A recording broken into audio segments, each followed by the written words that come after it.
오늘 창세기 22장 있는 말씀을 가지고 이삭은 예수님의 예표다라는 제목의 말씀을 전하려고 합니다. 우리가 성경을 읽을 때 자기 중심적으로 읽을 수도 있고 하나님 중심적으로 읽을 수도 있습니다. 성경을 읽을 때 내가 듣고 싶은 것만 찾아서 또 볼 수 있고 하나님이 말씀하시려고 하는 것이 무엇일까를 생각하면서 성경을 읽을 수도 있습니다. 때로는 둘 다 필요하지만 하나님, 저대하신 하나님이 무엇을 말씀하려고 하시는 걸까를 먼저 우리가 살펴보는 게 바른 순서다라는 생각이 듭니다. 오늘 우리가 성경을 읽으면서 이삭을 통해서, 이삭의 삶을 통해서 하나님께서 말씀하시려고 하는 게 뭘까 우리가 좀 살펴보려고 합니다.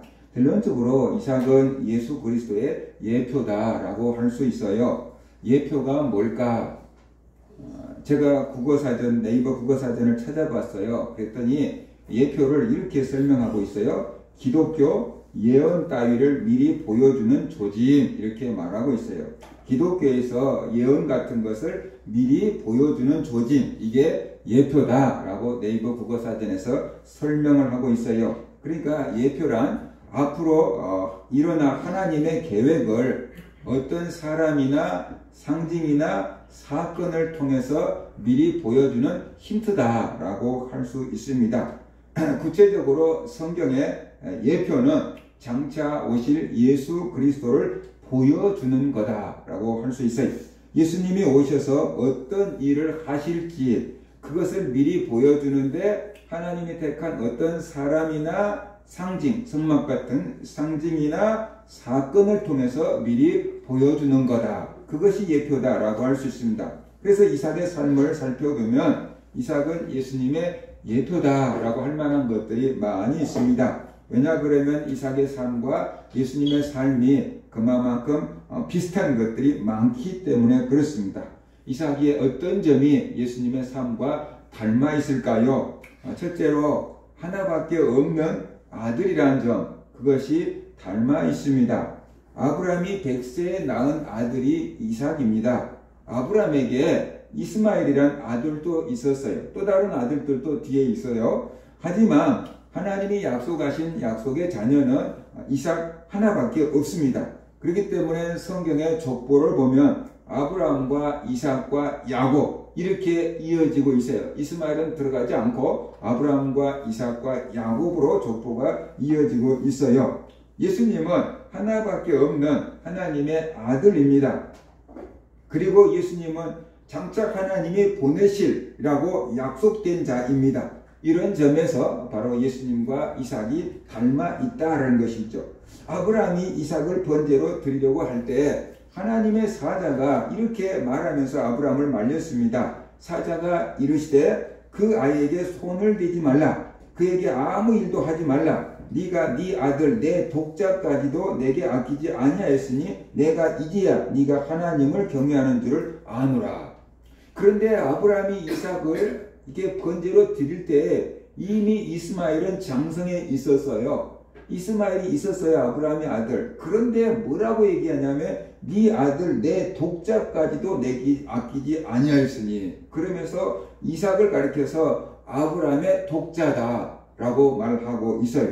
히브리서 1장 17절을 보면 아브라함은 시험을 받을 때 믿음으로 이삭을 드렸으니 그는 약속들을 받은 자로 돼 그 외아들을 드렸느니라.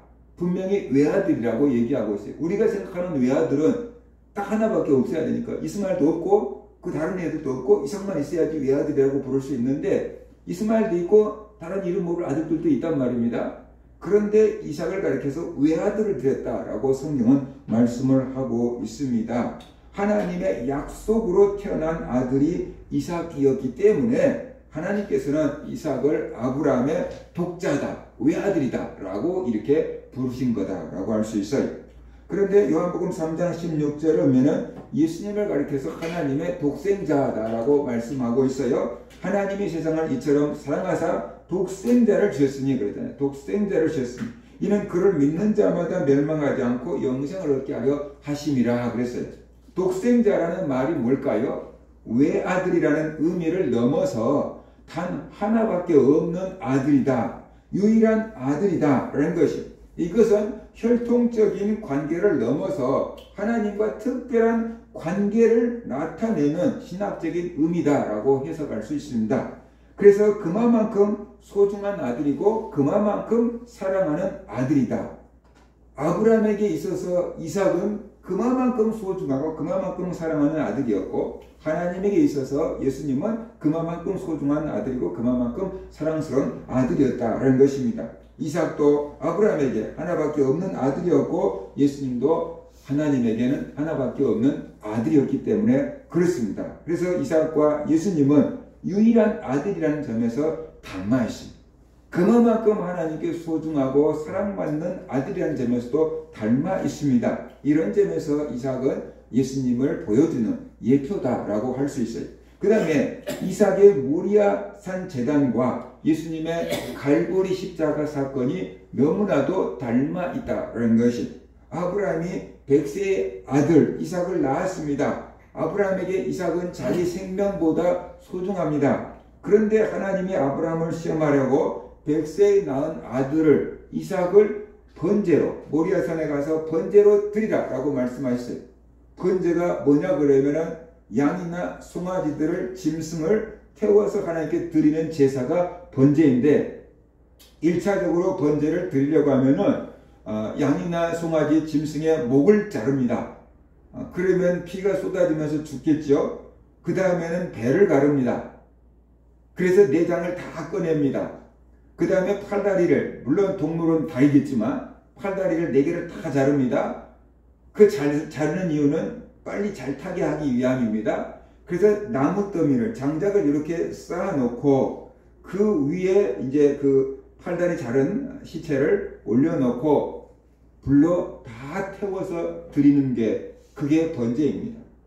아브라함에게 번제를 드리라고 했다는 것은 아브라함이 양이든 송아지든 그동안에 잡아서 하나님께 번제를 드려봤을 겁니다. 그러니까 번제를 드려. 그러니까 아브라함은 딱 알아듣고 예스한 거예요. 만약에 아브라함이 한 번도 번제를 드려본 적이 없다 그러면 번제가 뭔데요? 어떻게 해야 되는 건데요? 이렇게 물어봤겠죠. 근데 아브라함이 물어보지도 않고 딱 시행한 것을 보면은 아브라함은 그동안에 양이든 송아지든 번제를 많이 드려봤다는 것이. 그러니까 네가 100세에 낳은 아들 이삭을 번제로 드리라고 할 때 아브라함의 머릿속에 번제 드리는 모든 과정이 쫙 스쳐 지나갔겠죠. 내가 저놈을 나무 위에 올려놓고 칼로 목을 자르고 배를 가르고 팔다리를 자르고 불 태워가지고 하나님께 드려야 되는데, 그게 양이 아니고 송아지가 아니고 누구예요? 100세에 낳은 아들인 거예요. 송아지를 드리라고 하면은 100마리도 드릴 수 있었을 거예요. 아브라함이 거부였으니까 양을 드리라고 하면은 1000마리도 드릴 수 있었을지도 몰라요. 그런데 아들을 드리라는 거예요. 100세에 낳은 아들을 드리라는 거예요. 정말로 순종하기 어려운 거예요. 그런데 아브라함은 하나님께 순종합니다. 이삭을 번제로 드리기 위해서 이 모리아산으로 데리고 갑니다. 이삭은 아버지가 시키는 대로 번제에 쓸 나무를 짊어지고 아브라함을 따라갑니다. 그것이 자기를 불러 태울 나무라는 것도 모르고 나무를 짊어지고 모리아산까지 따라갑니다. 이삭은 자기가 제물이 될 줄 몰랐거든요. 모리아산에 도착합니다. 아브라함이 이 번제에 쓸 나무를 이렇게 쌓았습니다. 그러더니 아들 이삭을 꽁꽁 묶어서 결박해서 번제단 위에 올려놓습니다. 칼을 들고 이삭을 잡으려고 합니다. 그런데 이삭은 반항하지 않습니다. 소리도 지르지 않습니다. 도망가지도 않습니다. 아버지를 그만큼 신뢰했기 때문에 그런 것입니다. 아버지에게 자기 목숨을 다 내어놓고 맡기고 있습니다. 아브라함이 칼을 들고 이삭을 치러 갑니다. 그때 하나님의 사자가 아브라함아 아브라함아 그러면서 부릅니다. 그러면서 네 아들 이삭을 해치지 말라고 해요. 네가 100세에 낳은 아들보다 하나님을 더 사랑하는 줄 이제야 알겠다라고 말씀하십니다. 그러니까 네 마음은 보았으니까 더 이상 이삭은 해치지 마, 그렇게 말립니다. 아브라함은 이삭을 번제단에서 내려주었습니다. 결박한 것도 풀어주었습니다. 번제단을 드렸을 때 이삭은 이미 죽은 목숨이나 다름이 없었어요. 이삭도 살 생각 없었고 아무튼 죽은 목숨이나 다름없었어요. 그런데 번제단에서 살아 내려오잖아요. 그것은 이삭이 죽었다가 다시 부활한 것 같은 의미를 가지고 있습니다. 성경은 이삭이 이미 죽음의 다리를 건넜다가 살아왔다라고 말하고 있습니다. 아브라함이 눈을 들어 보니까 수장 한 마리가 숯불에 걸려 있었습니다. 아브라함은 그 양을 잡아서 하나님께 번제로 드리고 이삭은 살아서 내려왔습니다. 아브라함과 이삭에 대한 이야기는 많이 들어봤을 것입니다. 교회를 오랫동안 다녔다면 설교도 많이 들었을 것입니다. 그런데 여기서 그치면 안 되죠. 왜 성경이 아브라함 이야기를 기록하고 있을까? 왜 성경이 이삭 이야기를 기록하고 있을까? 이삭 얘기를 통해서 무슨 얘기를 하려고 하는 것일까? 하는 것이죠. 하나님은 아브라함과 이삭의 사건을 통해서 수천 년 후에 오셔서 십자가를 지고 못 박아 죽게 될 하나님의 아들 예수 그리스도의 사건을 미리서 보여주고 있는 것입니다. 이삭을 번제단에 올릴 때 그 아브라함의 마음과 예수 그리스도를 십자가에 못 박도록 내어줄 때 그 하나님의 마음을 생각해 보라는 것입니다. 이삭이 번제단에 올라갈 때 그 순종했던 그 마음과 예수님이 십자가를 지기까지 하나님께 순종한 그 믿음을 본받고 보라는 것입니다. 아브라함이 100세 이삭을 낳았습니다. 아브라함의 이삭은 자기 생명보다 소중합니다. 예수님은 하나님의 외아들입니다. 하나님 하나뿐인 아들입니다. 예수님도 하나님께 최고로 소중한 아들입니다. 예수님이 요단강에서 세례를 받으실 때 하늘에서 이런 음성이 들렸습니다. 하늘로부터 소리가 있어 말씀하시되 이는 내 사랑하는 아들이요 내 기뻐하는 자라 하시니라. 예수님은 하나님께 사랑받고 하나님을 기쁘게 하는 아들이었어요. 이 말씀을 통해서 예수님은 하나님의 아들이라는 것을 알 수 있습니다. 그리고 하나님이 예수님을 얼마나 사랑하고 얼마나 기뻐하는지 알 수 있습니다. 그런데 아브라함이 아들 이삭을 죽이려고 했어요. 번제로 드리려고 했어요. 그것처럼 하나님께서 하나밖에 없는 아들 예수를 십자가에 못 박도록 내어주겠다라는 것입니다. 아브라함이 이삭을 내어준 것처럼 하나님도 자기 아들을 내어주겠다는 것을 미리서 보여주고 있는 겁니다. 왜 그러셨을까요? 우리를 구원하기 위해서 그런 것입니다. 인류를 구원하기 위해서 화목제물로 아들 예수 그리스도를 보내준 것입니다. 그래서 요한복음 3장 16절 17절 하나님이 세상을 이처럼 사랑하사 독생자를 주셨으니 이는 그를 믿는 자마다 멸망하지 않고 영생을 얻게 하려 하심이라. 하나님이 그 아들을 세상에 보내신 것은 세상을 심판하려 하심이 아니요 그로 말미암아 세상이 구원을 받게 하려 하심이라 라고 말씀을 하고 있어요. 이삭은 번제에 쓸 나무를 지고 모리아 산으로 올라갔습니다.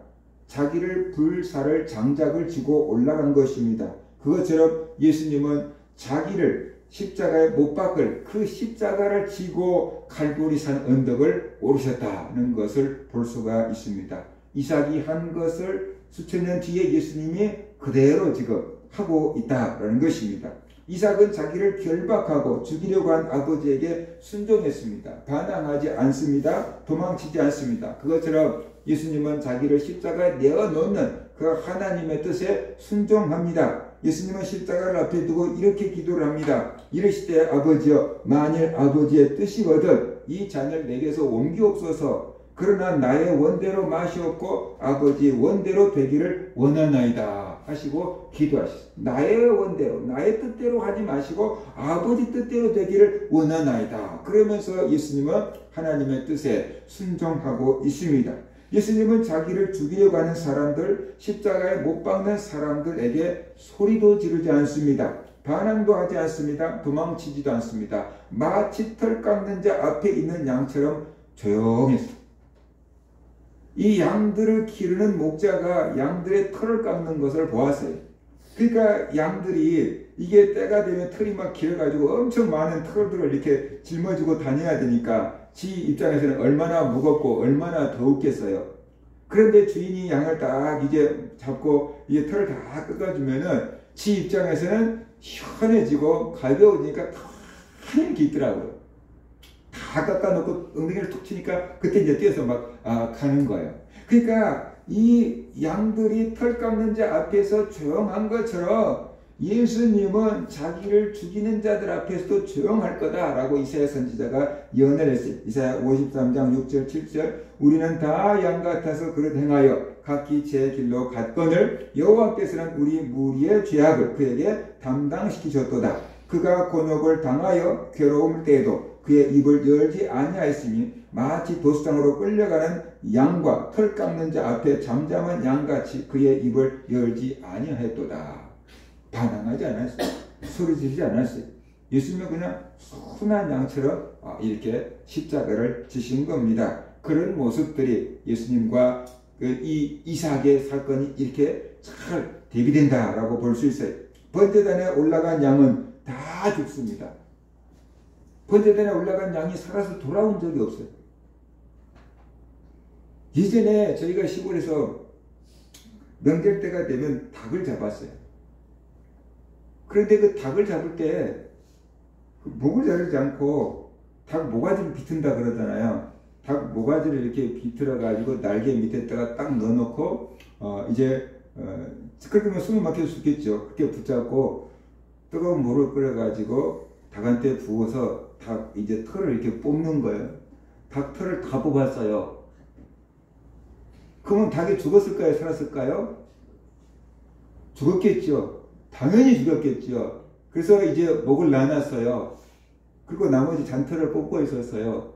그런데 닭이 죽지 않아가지고 살아서 푸다닥 도망을 가는 거예요. 이렇게 쉽게 말하면 슈퍼에서 볼 수 있는 통닭 상태인데 이것이 옷도 다 털고 다 뽑아놨는데 그런데 그것이 살아서 도망을 가는 거예요. 그 모습을 보고 얼마나 깜짝 놀랐는지 저것이 지금까지 살아있었구나. 이렇게 꽉 조이질 않았던가 봐요. 목을 꽉 조이지 않았던가 봐요. 혹시 닭은 그렇게 살아날 수 있을지 몰라도 번제단에 올라간 짐승은 살아나지 못해요. 왜냐 그러면 이미 번제단에 올라갈 때 어떻게 돼요? 목 자르고 배 가르고 팔다리 잘라서 올라가니까 살아 돌아올 수가 없어요. 그런데 이삭은 죽은 자 가운데서 살아난 겁니다. 번제단에서 살아서 내려왔어요. 이삭의 사건은 예수님의 부활을 미리서 보여준 겁니다. 그래서 히브리서 11장은 그 사실을 이렇게 말하고 있어요. 아브라함은 시험을 받을 때에 믿음으로 이삭을 드렸으니 그는 약속들을 받은 자로되 그 외아들을 드렸느니라. 그에게 이미 말씀하시기를 내 자손이라 칭할 자는 이삭으로 말미암으리라 하셨으니 그가 하나님이 능히 이삭을 죽은 자 가운데서 다시 살리실 줄로 생각한지라 비유컨대 그를 죽은 자 가운데서 도로 받은 것이니라 그랬어요. 그러니까 아브라함이 이삭을 번제로 드리는데 순종했던 이유는 하나님이 이삭으로 말미암아 네 씨가 번성하리라고 약속했다는 거예요. 그런데 그 이삭을 번제로 드리라니까 내가 이삭을 잡아서 번제로 드려도 하나님이 그를 다시 살려줄 거라고 믿었다는 거예요. 하나님이 다시 살려준 게 뭡니까? 부활이죠. 하나님이 이삭을 다시 살려놓을 수 있다라고 믿은 거예요. 그래서 아브라함은 칼을 들고 이삭을 잡으려고 했던 거예요. 그러니까 아브라함에게 뭐예요? 부활신앙이 있는 거예요. 그리고 성경은 말씀하시기를 그를 죽은 자 가운데서 도로 받은 것입니다. 이삭은 이미 죽었다가 다시 살아난 거다라고 이렇게 말하고 있어요. 분명히 이삭은 죽은 자 가운데서 도로 받은 것입니다. 죽었다가 살아난 것입니다. 이삭이 번제단에 올라간 것처럼 예수님은 십자가에서 못 박혀 죽으셨습니다. 그런데 하나님께서 3일 만에 예수님을 살려주셨습니다. 예수님은 죽음을 이기고 살아나셨습니다. 이삭이 번제단에서 살아서 내려온 것처럼 예수님은 십자가에서 죽으시고 부활하셨습니다. 하나님이 이삭을 살려주신 것처럼 하나님이 예수님을 살려주신 것입니다. 예수님의 무덤을 찾아간 여인들에게 천사가 예수님의 부활 소식을 이렇게 말씀합니다. 천사가 여자들에게 말하여 이르되 너희는 무서워하지 말라. 십자가에 못 박히신 예수를 너희가 찾는 줄을 내가 아노라. 그가 여기 계시지 않고 그가 말씀하시던 대로 살아나셨느니라. 와서 그가 누우셨던 것을 보라. 또 빨리 가서 그의 제자들에게 이르되 그가 죽은 자 가운데서 살아나셨고 너희보다 먼저 갈릴리로 가시나니 거기서 너희가 배우리라 하라. 보라 내가 너희에게 일렀느니라 하거늘. 분명히 천사가 그가 여기 계시지 않고 그가 말씀하신 대로 다시 살아나셨느니라 라고 예수님의 부활 소식을 전해 주었습니다. 이삭이 번제단에서 살아서 내려온 것은 장차 예수님께서 십자가에서 죽으시고 부활하실 사건을 미리 보여주는 예표였다라는 것입니다. 이런 점에서 이삭은 예수님의 예표다라고 할 수 있습니다. 이런 것들을 볼 때 이삭의 삶과 예수님의 삶이 너무 유사하다라는 것이에요. 이삭은 앞으로 오실 예수 그리스도를 미리 보여주기 위한 예표의 삶을 살았던 겁니다. 이삭은 그림자였고 예수님은 실체다라고 할 수 있어요. 햇빛 가운데 가서 보면 그림자가 생기잖아요. 그런데 그 그림자는 진짜가 아니고 실체 여기가 있지요. 그것처럼 예수님을 드러내기 위해서 이삭은 그림자처럼 희미하게 보여준 거고 그 복음의 실체는 예수님이다라는 것입니다. 이삭은 앞으로 오실 그리스도가 어떻게 죽고 어떻게 살아날 것인지를 미리서 보여주는 예표다라고 할 수 있어요. 힌트다라고 할 수 있어요. 그리고 그 힌트의 정답이 바로 예수님이다라는 것입니다. 이삭의 모리아산 제단 번제 사건과 갈보리 십자가 사건이 너무 이상하게 닮아 있습니다. 이삭은 예수님의 죽으심과 그 다음에 예수님의 부활 사건을 보여주고 있고 이삭이 아브라함의 외아들이었던 것처럼 예수님이 하나님의 외아들이라는 것도 상징적으로 보여주고 있는 겁니다. 하나님은 이렇게 이삭의 삶을 통해서 앞으로 오실 예수 그리스도가 누구며 어떤 일을 할 것인지를 보여주고 있어요. 그 속에 복음을 감춰놓고 있다라는 것입니다. 그런데 구약의 사람들은 그것을 찾아내기가 어려웠을 거예요. 힌트를 줘도 안 보이는 사람은 안 보여요. 꼭 숨은 그림 찾기 같은 거예요. 어떤 사람은 숨은 그림을 잘 찾을 수 있지만 어떤 사람은 아무리 봐도 숨은 그림이 안 보일 수가 있거든요. 그런데 우리는 이 구약을 보면서 숨은 그림을 찾아낼 수 있어요. 왜냐 그러면은 답을 알고 있으니까. 누군가가 여기에 뭐 국자가 있어 그리고 숨은 그림을 가르쳐주면 그 다음부터는 여기 있네 쉽게 찾을 수 있어. 내가 찾기는 어려운데 먼저 찾은 사람이 가르쳐주면 어떻게 하죠? 그 다음부터는 그게 보여. 처음에 내가 볼 때는 안 보였는데 누가 가르쳐주고 나면 그 다음에 숨은 그림이 보여. 그런데 우리는 이미 신약시대를 살고 있잖아요. 정답을 가지고 있어요. 성경의 모든 것은 다 누구를 가르치려고 하냐면 예수님을 가르치려고 하는 거예요. 그러니까 예수님의 삶을 알고 있고 구약성경을 읽으면은 구약성경이 예수님을 증거하는 것이구나 라고 답을 찾을 수가 있다는 것이. 그래서 이삭은 예고편이고 예수님은 본방송이다 라고 이렇게 볼 수도 있어요. 성경은 다 예수 그리스도를 가리키는 거라고 했어요. 요한복음 5장 39절을 보면 너희가 성경에서 영생을 얻는 줄 생각하고 성경을 연구하거니와 이 성경이 곧 내게 대하여 증언하는 것이니라 라고 예수님이 말씀하셨어요. 그러니까 성경은 다 누구에 대해서 말씀하고 계시냐 그러면 예수님에게 대해서 말씀하고 있어요. 근데 예수님에 대해서 직접적으로 얘기한 게 아니고 어떤 사람이나 어떤 사건이나 어떤 상징을 통해서 예수님을 얘기하고 있는 거예요. 그러니까 우리가 찾기가 어려운데 예수님의 생애를 다 알고 그것을 쳐다본다 그러면 이런 점이 닮아있구나 이런 것을 통해서 예수님의 복음을 미리서 알려주신 거구나 라는 것을 알 수 있다는 거죠. 누가복음 24장 25절 27절에 보면은 부활하신 예수님께서 엠마오로 가는 제자들에게 예수님의 부활을 성경적으로 이렇게 가르쳐 주었습니다. 이르시되 미련하고 선지자들이 말한 모든 것을 마음에 더디 믿는 자들이여 그리스도가 이런 고난을 받고 자기의 영광에 들어가야 할 것이 아니냐 하시고 이에 모세와 모든 선지자의 글로 시작하여 모든 성경에 쓴 바 자기에게 관한 것을 자세히 설명하시니라. 그러니까 예수님이 말씀하신 모세와 선지자라고 하는 것은 우리가 쉽게 말하면 구약성경이에요. 그런데 모든 구약성경이 예수님을 가르치고 있다는 것이에요. 그래서 예수님이 모세와 선지자들 글로 시작해서 성경에 기록된 바 자기에게 관한 것, 예수님에 관한 것을 설명을 하셨다라고 말씀을 하고 있는 겁니다. 그러니까 우리가 모세 오경을 통해서도 선지자들을 통해서도 누구를 볼 수 있다는 거예요? 예수님을 볼 수가 있다라는 것이. 그 모세부터 시작한 모든 선지자들이 글을 썼는데 그 글은 누구를 이렇게 가르쳐 주기 위해 썼냐 그러면 앞으로 오실 예수님을 가르쳐 주기 위해서 예수님을 안내해 주기 위해서 썼다라는 것이 특별히 예수님의 십자가의 죽으심과 부활을 미리서 가르쳐 주기 위해서 모세와 선지자들이 그 글을 기록했다라고 볼 수 있어요. 어떻게 모세와 선지자들이 그렇게 몇천 년 뒤에 오실 예수 그리스도를 가르치면서 글을 쓸 수 있었겠습니까? 그들이 인간의 지혜로? 그건 아니죠. 성령님께서 그들에게 감동을 주셨기 때문에 하나님의 신의 감동을 받아서 그렇게 글을 쓴 거다라는 것입니다. 그래서 모세와 모든 선지자들이 예수님의 죽음과 부활에 대해서 가르쳐 놨다는 거죠. 그런데 너희는 어찌하여 예수님의 부활을 믿지 못하느냐? 라고 하면서 예수님이 구약 성경을 가지고 엠마오로 가는 제자들을 가르쳐 주었습니다.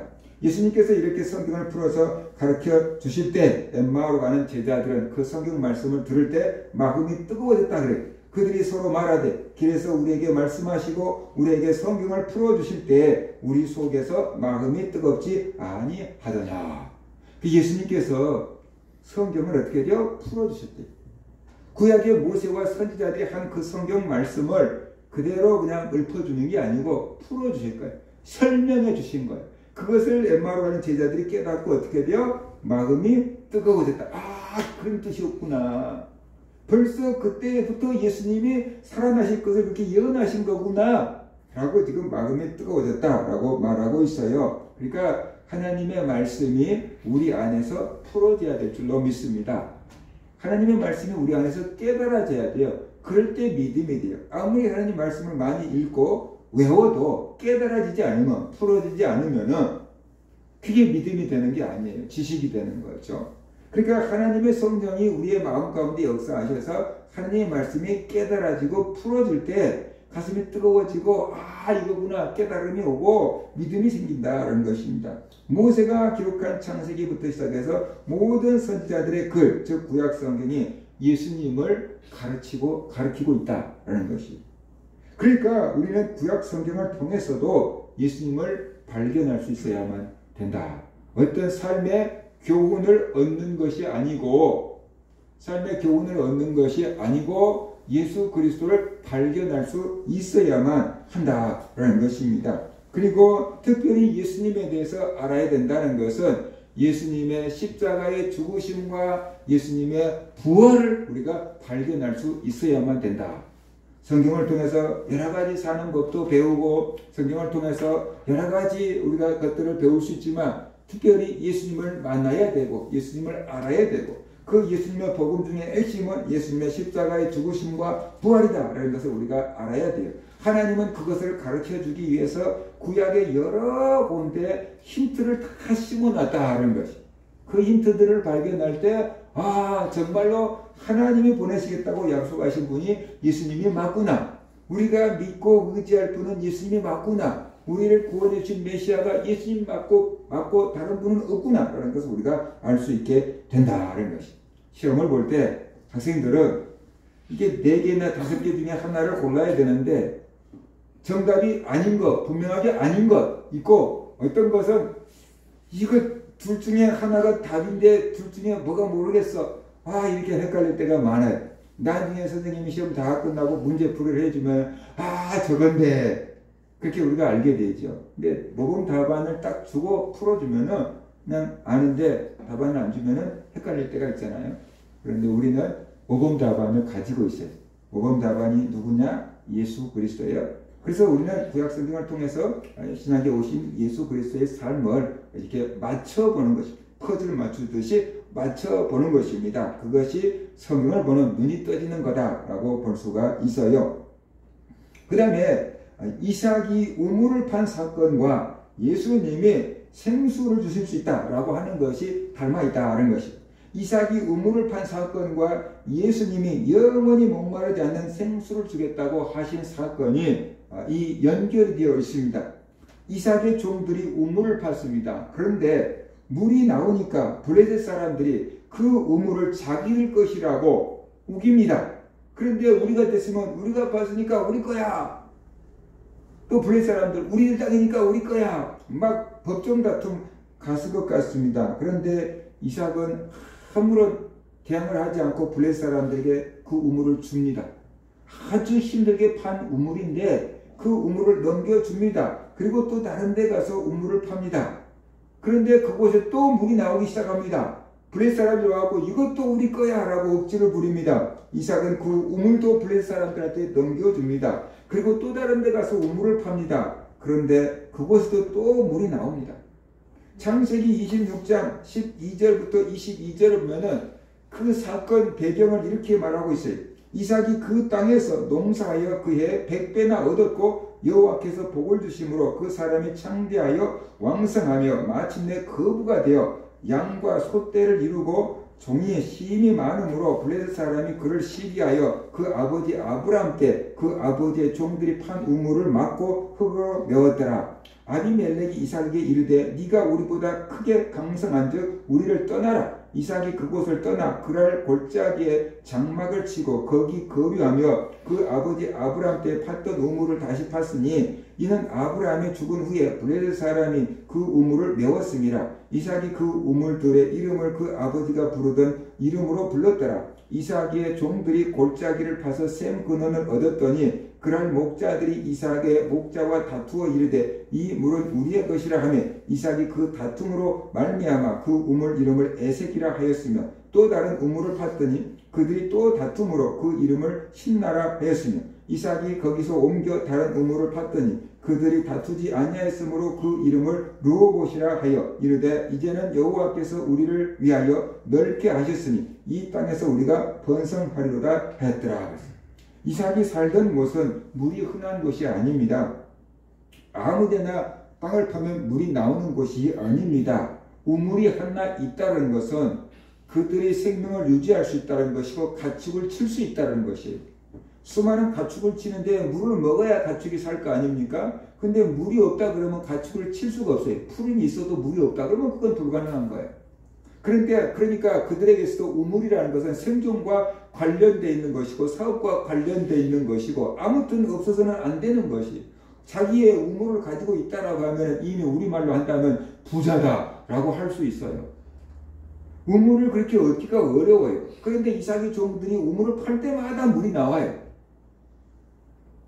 오늘날처럼 물 찾는 좋은 기술이 있어서 그런 것도 아닐 거예요. 하나님께서 이삭의 종들이 물을 팔 때마다 물이 나오게끔 해주신 거예요. 하나님께서 이삭에게 그렇게 마르지 않는 물을 제공하신 것입니다. 왜 하나님은 이삭이 우물을 파는 곳마다 물이 나게 해주셨을까요? 이 사건을 통해서 무언가를 말씀하고 계신 거지요. 하나님이 복의 근원이고 그리스도가 생수의 근원이다라는 것을 우리에게 가르쳐주고 있는 겁니다. 요한복음 4장 5절과 14절을 보면 예수님은 자신을 가리켜서 생수의 근원이다 라고 말씀하고 있어요. 사마리아에 있는 수가라는 동네에 이르시니 야곱이 그 아들 요셉에게 준 땅이 가깝고 또 야곱의 우물이 있더라. 예수께서 길 가시다가 피곤하여 우물 곁에 그대로 앉으시니 때가 6시쯤 되었더라. 사마리아 여자 한 사람이 물을 길러 왔으며 예수께서 물을 좀 달라 하시니 이제 이는 제자들이 먹을 것을 사러 그 동네에 들어갔음이라. 사마리아 여자가 이르되 당신은 유대인으로서 어찌하여 사마리아 여자인 나에게 물을 달라 하나이까 하니 이는 유대인이 사마리아인과 상종하지 아니함이로라. 예수께서 대답하여 이르시되 네가 만일 하나님의 선물과 또 네게 물을 좀 달라 하는 이가 누구인 줄 알았더라면 네가 그에게 구하였을 것이요 그가 생수를 내게 주었으리라. 여자가 이르되 주여 물 기를 그릇도 없고 이 우물은 깊은데 어디서 당신이 그 생수를 얻겠사옵나이까? 우리 조상 야곱이 이 우물을 우리에게 주셨고 또 여기서 자기와 자기 아들들과 짐승이 다 마셨는데 당신이 야곱보다 더 크니까. 예수께서 대답하여 이르시되 이 물을 마시는 자마다 다시 목마르려니와 내가 주는 물을 마시는 자는 영원히 목마르지 아니하리니 내가 주는 물은 그 속에서 영생하도록 솟아나는 샘물이 되리라 했어요. 예수님은 수가성 우물가에 물 길러 온 여자에게 내가 너에게 생수를 줄 수 있다라고 말합니다. 그런데 그 생수가 뭐냐 그러면 내가 주는 이 물은 영원히 목마르지 않는 물이다 라고 말해요. 그래서 예수님이 주신 물은 그 속에서 영생하도록 솟아나는 샘물이 될 거다라고 말씀을 하고 있습니다. 도대체 어떤 물이 영원히 목마르지 않는 물이 될까요? 우리가 물을 마셔도 다음날 또 먹어야 되고 또 먹어야 되고 그러는데 예수님이 주신 물을 마시면 영원히 목마르지 않을 거예요. 그 속에서 솟아나는, 영생하도록 솟아나는 샘물이 될 거래요. 그러면 어떤 샘물이 그런 샘물입니까? 우리가 그게 궁금하지 않습니까? 그래서 여인이 그 물 나에게 주세요 라고 말하고 있는 것이, 요한복음 7장 37절 38절 예수님이 비슷한 말씀을 하십니다. 명절 끝나 곧 큰 날에 예수께서 서서 외쳐 이르시되 누구든지 목마르거든 내게로 와서 마시라. 나를 믿는 자는 성경의 이름과 같이 그 배에서 생수의 강이 흘러나오리라 라고 말씀을 하셨어요. 누구든지 목마르거든, 인생의 목이 마르거든 예수님께 와서 마시라. 나를 믿는 자는 성경의 이름과 같이 그 배에서 생수의 강이 흘러나오리라. 그런데 그것이 성경에 이미 기록되어 있다는 거죠. 성경의 이름과 같이 그러잖아요. 성경에 이미 구약성경에 기록되어 있다. 나를 믿는 자는 그 배에서 생수의 강이 흘러나올 거다라고 말씀하고 있어요. 그러면 예수님이 주신 생수가 뭘까요? 요한복음 7장 39절 바로 뒷구절에서 답을 얘기합니다. 이는 그를 믿는 자들이 받을 성령을 가리켜 말씀하신 것이라. 요한이 이렇게 해석해서 붙여놓은 거거든요.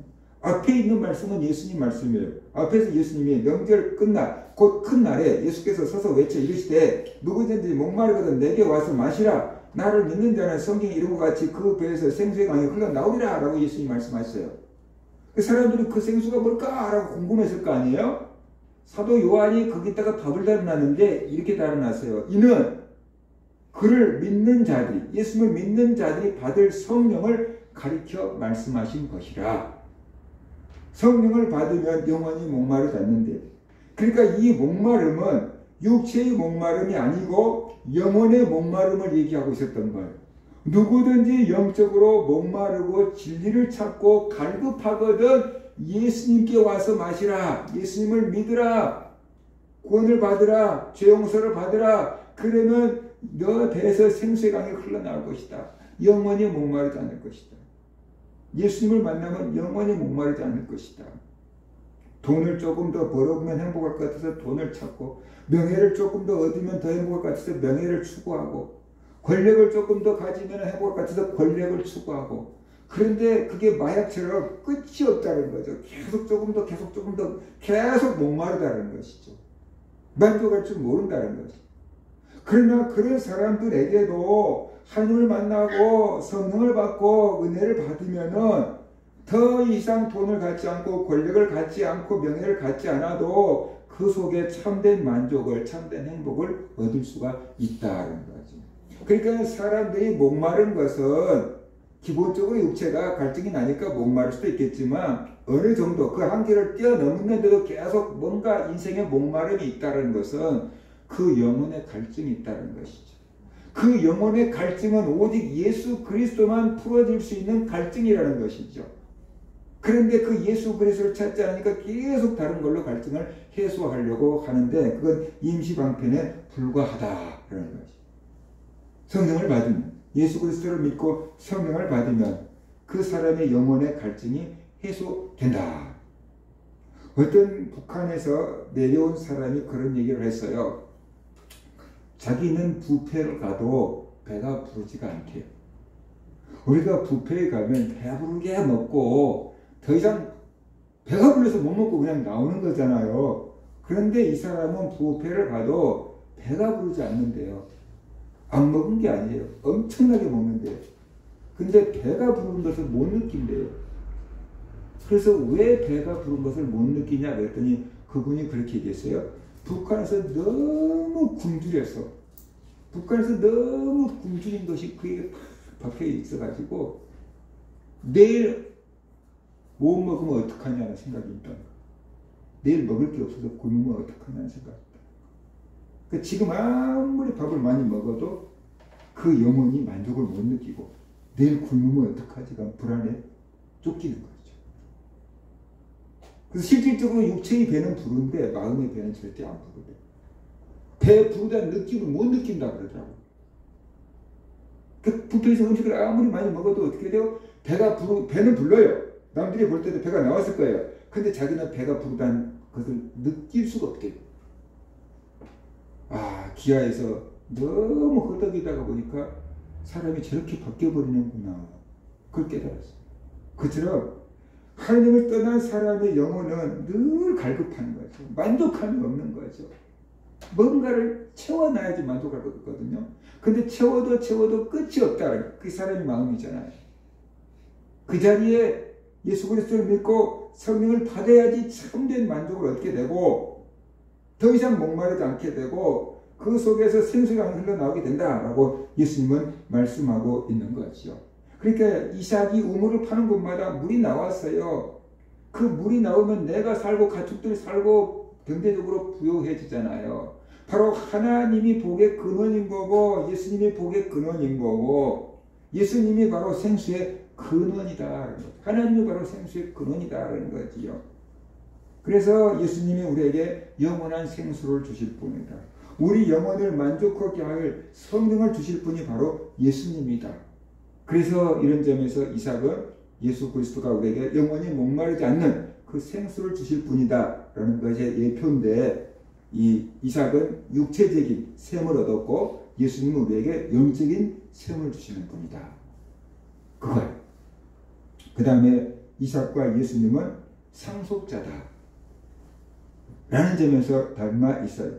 이삭은 아브라함에게 주는 하나님의 약속을 이어받을 상속자입니다. 그런데 내가 상속자인데 내 부모님이 가진 재산이 없어. 그러면 상속자라고 해봤자 물려받을 게 있어요? 없어요? 없어요. 그런데 내 부모님이 거부해요. 이삭은 거부해요. 오늘날도 말하면 이삭은 재벌이에요. 그런데 내가 상속자예요. 그러면 내가 물려받을 유산이 적을까요? 많을까요? 엄청나죠. 물려받으면 나도 그냥 거부되는 거예요. 이렇게 재벌되는 거예요.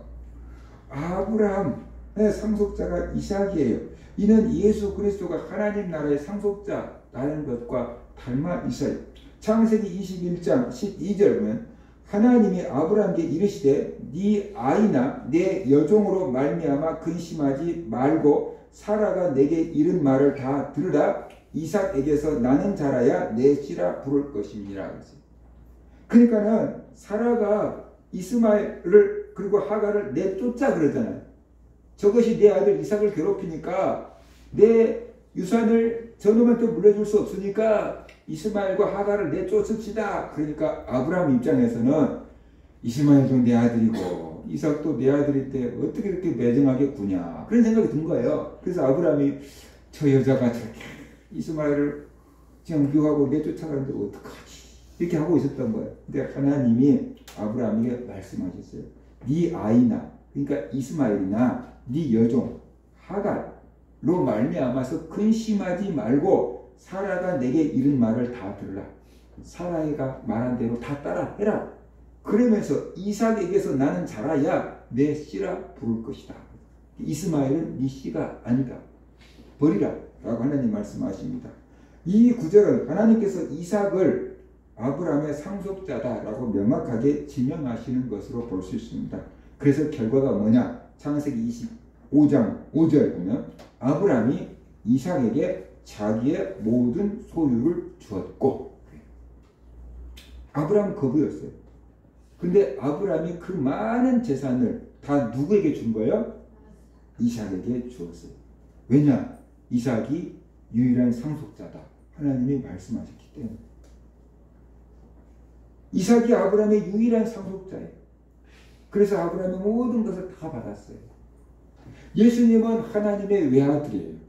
그래서 예수님이 하나님의 모든 것을 유업으로 다 받을 상속자예요.